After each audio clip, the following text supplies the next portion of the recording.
ओम शांति। आदि रत्न। इस पुस्तक में आज हम पढ़ेंगे शारीरिक नुकसान से रहे अनभिज्ञ। इस विषय पर बहन चक्रधारी जगदीश भाई जी के साथ के अपने अनुभव इस प्रकार बताती है। तो चलिए आज हम इसे पढ़ते हैं।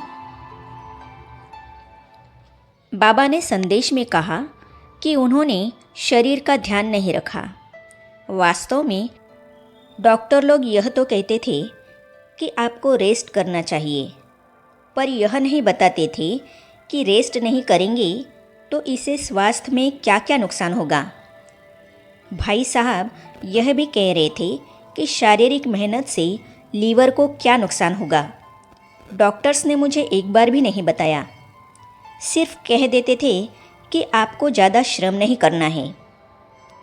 बहनों को हर बात में मान हमें सहयोग पूरा देते थे, पर जहाँ ऑफिशियल रहना होता था वहाँ पूरे ऑफिशियल थे। ऐसे नहीं कि उनका कोई कागज़ हम पढ़ ले। कई बार समाचार सुनाने हम उनके कमरे में चले भी जाते थे। यदि कोई समाचार नहीं सुनाते थे तो यह भी कह देते थे, आप लोगों ने मुझे कुछ नहीं सुनाया। कहीं भी जाते थे, कुछ भी मिलता था, सब लाकर हम निमित्त के सुपुर्द कर देते थे। हम कहते थे, आप भी बड़े हैं, आप रखिए, पर कहते थे नहीं। कोई लिफाफा पकड़ाता था तो भी कहते थे, बहन जी को दीजिए। इस प्रकार हर बात में मान देते थे। तीक्ष्ण बुद्धि। कोई मिलने आता था, उसका सम्मान दिल से करते थे, पर बिना बताए बिना समय लिए आता था तो भाई साहब को वो अच्छा नहीं लगता था। कहते थे, कार्य के बीच में विघ्न पड़ता है और लिंक टूट जाता है। उनकी बुद्धि बहुत तीक्ष्ण थी। भाषण लिखवाते समय यदि फ़ोन आ गया तो 10 मिनट फ़ोन पर बात करके पुनः जब भाषण लिखवाते थे तो जहाँ से छोड़ा था वहीं से आगे चालू कर देते थे। यह नहीं पूछते थे कि पहले क्या लिखवाया था, बताओ। भोजन बाबा की याद में। खाना खाते समय कोई उनके पास आकर बैठे, उन्हें अच्छा नहीं लगता था। कहते थे, खाना बाबा की याद में रुचि से खाया जाए। कोई बात करता है तो खाने का वो आनंद नहीं आता। इसीलिए हम कोशिश करते थे कि खाना खाए तो पर्दा कर दे, कोई अंदर न जाए। इस संबंध में दादी जानकी जी भी सुनाती है कि मैं खिचड़ी के साथ आलू की सब्जी बनाती थी, जगदीश भाई को परोसती थी और देखती थी कि बहुत ही बाबा की याद में स्थित होकर खाना खाते थे। मैं भी भोजन बहुत ही बाबा की याद में बनाती थी। कन्याओं को आगे बढ़ाने की कला। भाई साहब से कोई कन्या डरती नहीं थी। कन्याओं को यह निश्चय था कि दीदी हमारी बात यदि ना भी सुने तो भाई साहब ज़रूर सुनेंगे। मुझे यह निश्चय होता था, भाई साहब उनके दिल की बात सुन लेंगे और मेरे लिए भी कोई अप्रिय बात नहीं कहेंगे, बल्कि समाधान ही करेंगे। इसीलिए मैं किसी भी कन्या को उनसे बात करने में कभी रोकती नहीं थी।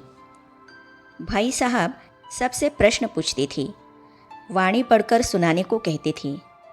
कोई बहन संकोच करती थी तो बहुत महिमा करके उसे प्रोत्साहित करते थे। सेवा केंद्र की ड्यूटी या बहनों को चलाने में उनका कोई हस्तक्षेप नहीं था। यदि किसी बात में उनके सहयोग की आवश्यकता होती थी तो वो पूरा देते थे। हम 15 बहनें इकट्ठे रहती थी।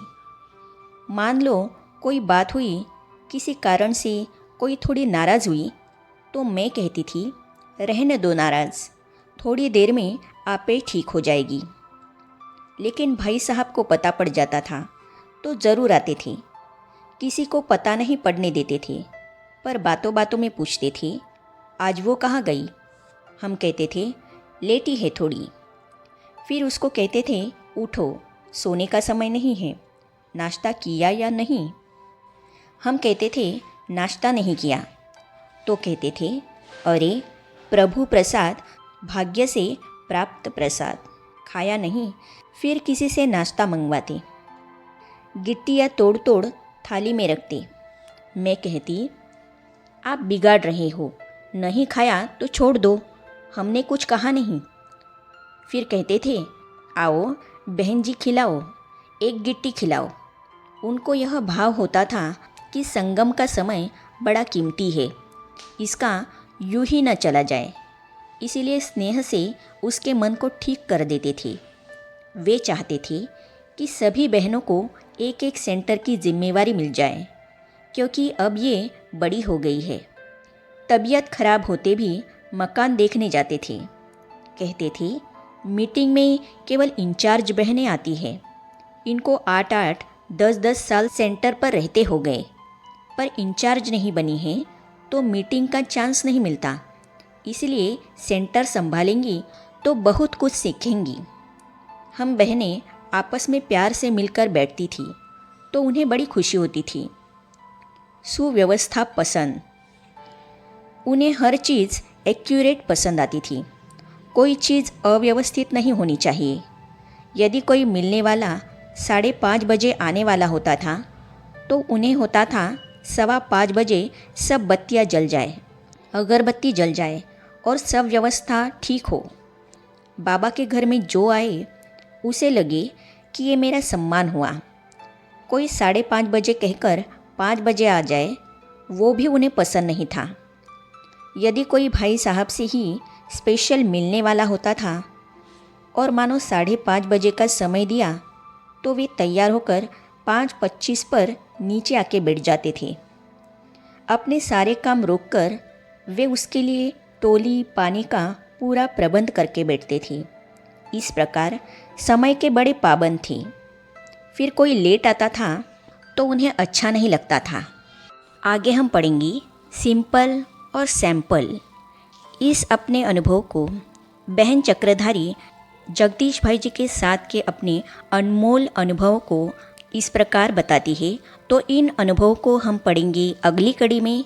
तो ये जानने और पढ़ने के लिए इस चैनल को सब्सक्राइब करने के साथ ही साइड में जो बेल आइकॉन है उसे भी क्लिक कीजिए, ताकि आने वाली सभी वीडियो और अब तक की सारी वीडियो आप तक पहुंचती रहेगी। ओम शांति।